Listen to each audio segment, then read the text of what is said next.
एक कॉलर हमारे साथ जुड़े हैं, उनसे कहेंगे अपनी बात को रखें। नमस्कार। अरे जी नमस्कार। बोलिए सर, आज के मेहमान ब्रजेश जी ने अभी बोला था कुछ देर पहले प्रोग्राम शुरू होने के वक्त कि बंगाल में वामपंथियों ने कोई 34 साल में कोई भी विकास का काम नहीं किया। उनकी हारने की सबसे बड़ी जो वजह। तो सर मैं ये कहना चाहूंगा कि आज से मेरे को 34 साल का तो मेरे पास कोई आंकड़े नहीं है, लेकिन 3-4 साल पहले की आपको बात याद होगा कि अपना टाटा नैनो का यूनिट वहां पे बंगाल में लग रहा था जी। हाँ। तो ममता बनर्जी ने उसे लगने नहीं दिया था। और जो कि बंगाल से हटकर गुजरात में जब उस यूनिट को लगा दिया गया, हाँ। तो फिर हम ये कैसे कह सकते हैं? मैं जो मानता हूँ कि इनकी जो सबसे बड़ी इनकी हारने की वजह सबसे बड़ी ये है कि इन्होंने पिछली सरकार में इन्होंने अपना यूपीए में इन्होंने सरकार का साथ दिया। 5 साल 4 साल के आसपास ये सत्ता की मलाई खाते रहे। तो जब इनका इलेक्शन का टाइम है उस वक्त इन्होंने समर्थन वापस ले लिया और लोगों को ये दिखाते रहे कि हम लोग समर्थन वापस दे रहे हैं सरकार की। हमेशा सरकार पर उंगली तो उठाते रहे, लेकिन समर्थन उन्होंने वापस नहीं दिया। तो लोगों को इस पे एक सबसे बड़ा मैं समझता हूँ कि इनको झटका इस चीज से लगा कि लोगों को इनकी सच्चाई सामने आ गई कि ये भी बाकी पॉलिटिशियन पार्टियों की तरह खाने वाले ही हैं। मतलब डबल गेम करते हैं। हाँ जी, धन्यवाद। ब्रजेश जी क्या कहेंगे?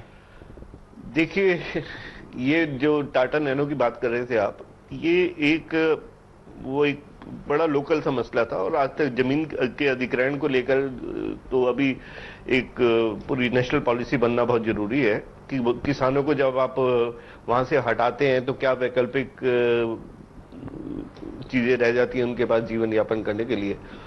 तो इस पे तो एक जहां तक आरक्षण लैंड एक्विजिशंस की बात है तो उस पे तो बहुत एक नेशनल पॉलिसी का आना जरूरी है। लेकिन नैनो एक सिंबल बन गई, एक तरीके से यूं कहा जाए कि ये सिंबल बना नैनो वाला मैटर। जो सबसे बड़ी बात यह है कि बंगाल की सरकार जहां तक पूरी बिजनेस फ्रेटर्निटी है हिंदुस्तान की, उसको कभी ये भरोसा ही नहीं दे पाई कि यहाँ उनकी इन्वेस्टमेंट सिक्योर है, they will get a better environment, वहां पे सब कुछ उनके लिए एक बढ़ोतरी का माहौल मिलेगा जिस तरह से गुजरात कर पाए या महाराष्ट्र किस लेवल पे कर पाए। तो सबसे बड़ी फेलियर का कारण है नैनो एक अपने आप में इंस्टांस है। नैनो के कारण वहां इंडस्ट्रियलाइजेशन रुक गया, मैं ये नहीं मानता। नहीं, ये तो अभी की लेटेस्ट की घटना है। वहां ये तो बड़ी लेटेस्ट 34 साल तक राज रहा तो उसमें एक घटना को इस तरीके से नहीं कहा। और जहां तक इनका यूपीए सरकार को समर्थन देने का सवाल है, मेरे को ये लगता है कि कहीं ना कहीं जो इनकी सेंट्रल की लीडरशिप है और स्टेट की लीडरशिप में बहुत बड़ा गैप है। उनके अपने अपने इंटरेस्ट थे। यहाँ जो सेंटर में जो यहाँ लीडर्स थे वो चाहते थे कि उनकी कहीं कहीं केंद्रीय सरकार में हस्तक्षेप रहे, उनकी दादागिरी रहे, उनका कहीं ना कोई चलता रहे काम। और जो स्टेट के इंटरेस्ट थे, जो बंगाल में या इनके केरला में जो सरकारें थी, उनके अपने इंटरेस्ट थे। तो वो जो इंटरेस्ट गैप था वो बहुत बड़ा था, इसलिए वो यूपीए सरकार को जो सेंटर की लीडरशिप थी इनकी वो समर्थन कर रही थी, वो अपने फायदे के लिए कर रही थी। चाहे उससे बंगाल का नुकसान हो या केरला के वोटर्स का नुकसान हो, उनका बिल्कुल लगता है इससे कोई मतलब नहीं था। बिल्कुल। अरे हम दूसरे कॉलर को लेंगे।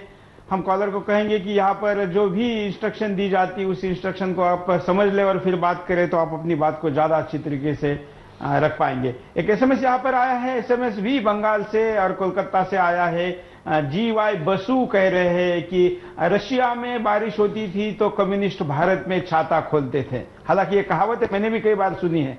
ब्रिजेश जी कैसे ये कहावत कैसे आई?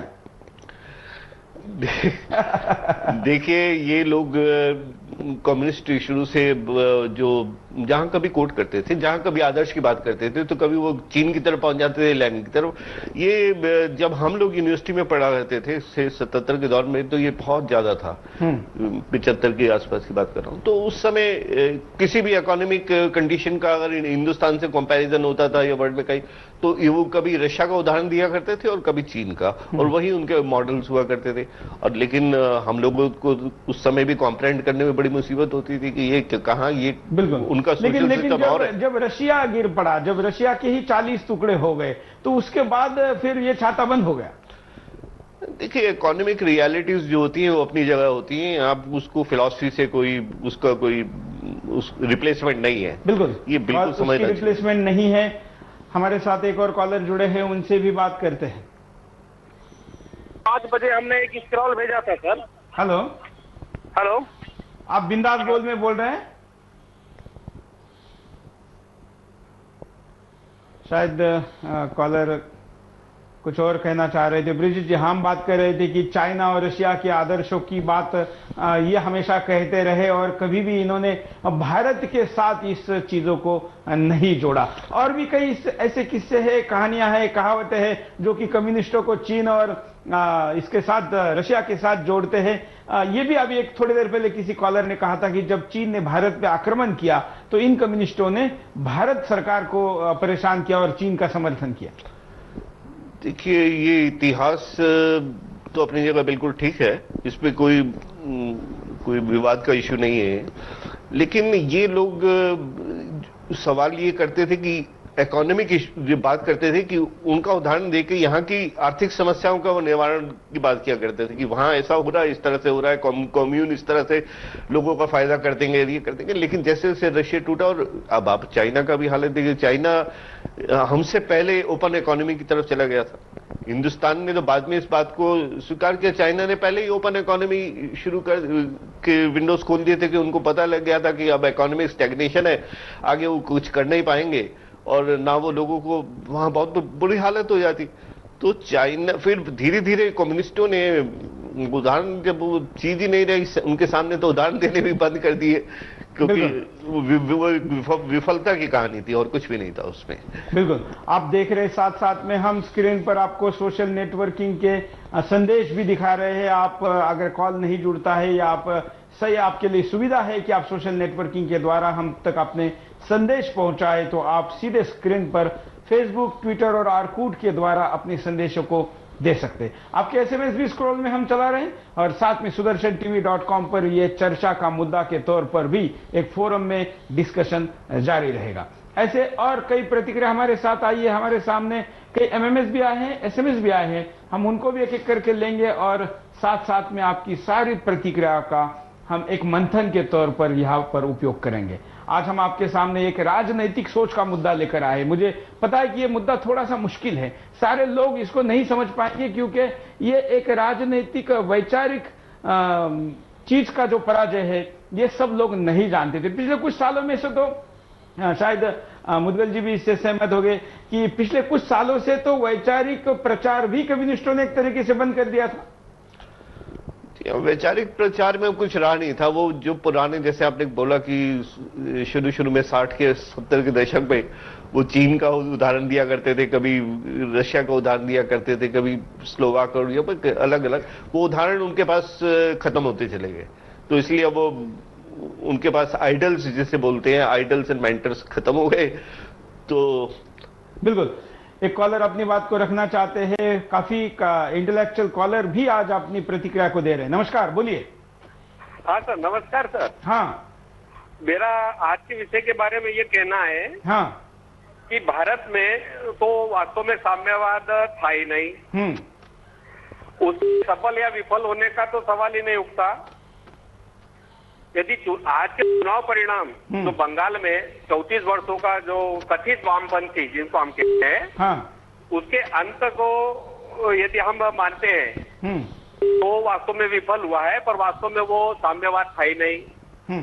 और ये 34 वर्ष जो उन्होंने शासन किया है, मेरे दृष्टि से तो उसमें 3 कारण रहे हैं। एक तो एक बंगाल में, एक तो बांग्लादेशी घुसपैठियों की बड़ी संख्या और उनका मतदान करना, अब तक ये मतदान करते आए हैं, उसका भी एक इनका जीतने का कारण रहा है ये इतने वर्षों में। दूसरा, वहां गरीबी भी एक कारण रही है, जिनमें इन्होंने इनके जो नारे रहे हैं, जो पूंजीवाद का और ये अमीर गरीब वाला जो उनका भूल भुलैया वाला नारा जो था, उन्होंने उन गरीबों को भी बुलाया इतने समय तक, और वो समझे, उनको समझने में भी समय लगा। और मेरा तीसरा कारण उनका लगा कि उन्होंने जो एक योजना से प्रशासन पर पकड़कर वहां पर जो गुंडागर्दी की, यह भी उसका एक कारण रहा कि इतने वर्षों तक वो जमे रहे। पर आज वो उसका अंत हुआ है। इसलिए यदि हम इसको साम्यवाद कहें तो वो साम्यवाद तो वास्तव में है नहीं, क्योंकि उनका वाद ना तो चीन वो किसके साथ है ये भी उनका तय नहीं है। बिल्कुल। और भारत, क्योंकि भारत में साम्यवाद, पूंजीवाद जैसे कोई बात बिल्कुल विदेशी फॉर्मूले में यहाँ पर नहीं आ सकता। हाँ, ये तो नहीं चल सकते सर भारत में, क्योंकि भारत की जो संस्कृति है वो वास्तव में सबको लेकर और सबका विचार करके चलने की है, इसलिए ये बात यहाँ पर सफल हो ही नहीं सकते ही। बिल्कुल। इसलिए ये साम्यवाद का सफल या असफल होना मेरी दृष्टि से ये विषय जो है इसमें यहाँ भारत में साम्यवाद था ही नहीं, इसलिए उसकी विफलता का तो कोई कारण ही नहीं है। बिल्कुल, धन्यवाद। और ये हार जो है वो गुंडागर्दी की और जो उनकी जो भूल भुलैया वाले नारों की थी वो उसकी हार है। बिल्कुल, ये हार किस किस चीजों की है वो तो सब सामने आ रहा है, और ममता बनर्जी ने कहा भी है कि हम उनकी इंक्वायरी करके कार्रवाई भी करेंगे, लेकिन इस वैचारिक स्लोगन को हम वॉश आउट करना चाहते हैं। हम लोगों की प्रतिक्रिया चाहते हैं कि सच्चाई क्या है। बंगाल के लोग और उड़ीसा, पड़ोसी बिहार और झारखंड के भी लोग काफी मात्रा में प्रतिक्रिया दे रहे हैं। एक और प्रतिक्रिया यहाँ पर देना चाहते हैं दर्शक, उनकी प्रतिक्रिया लेते हैं। इनको खाली बीजेपी से विरोध करने का, सत्ता में नहीं आए करके इनका खाली उद्देश्य है, और इनका सीपीएम का कोई उद्देश्य नहीं है इंडिया में अभी। बस मतलब केवल पॉलिटिकल एक पार्टी को विरोध, लेकिन इसके पीछे तो जैसे अभी कॉलर ने कहा कि बांग्लादेशी घुसपैठियों को खुश करना ये उनका एक बड़ा कारण था। हेलो, हाँ, इनका एक ही उद्देश्य है कि बीजेपी सरकार में नहीं आए, बाकी ये किसी के साथ में भी ये ज्वाइन होने के लिए तैयार है। और इन्होंने जो ज्वाइन किया, जो 2004 में जिन्होंने जो सरकार में साथ दिया, उसके कारण से इनका पूरा भत्ता बैठ गया। बिल्कुल, धन्यवाद। शायद ब्रिजेंद्र कुछ कहना चाहते हैं इस दोनों कॉल के ऊपर। हाँ, आपके जो इस पहले कॉलर थे उन्होंने जिस बात के ऊपर ध्यान दिलाया उसको हम अपनी डिस्कशन में नहीं ला पाए थे। देखिए, ये कम्युनिस्ट पार्टी जो थी वहां पे, इस तरह से जो वहां का जो अल्पसंख्यक तबका था, जो बांग्लादेशी मुसलमान भी आए थे, वहां के रहने वाले थे, उनको बड़ा एक अपने यहाँ रिएश्योर्ड करके चल रहे थे कि उनको ये संदेश देना चाहते थे कि अगर वो यहाँ से सत्ता से हटके तो उनके लिए बड़ी समस्या पैदा हो जाएगी। तो वो भारतीय जनता पार्टी और राइट विंग जो और पार्टीज थी उनके खिलाफ इसको एक वोट बैंक बना के भी रखे हुए थे।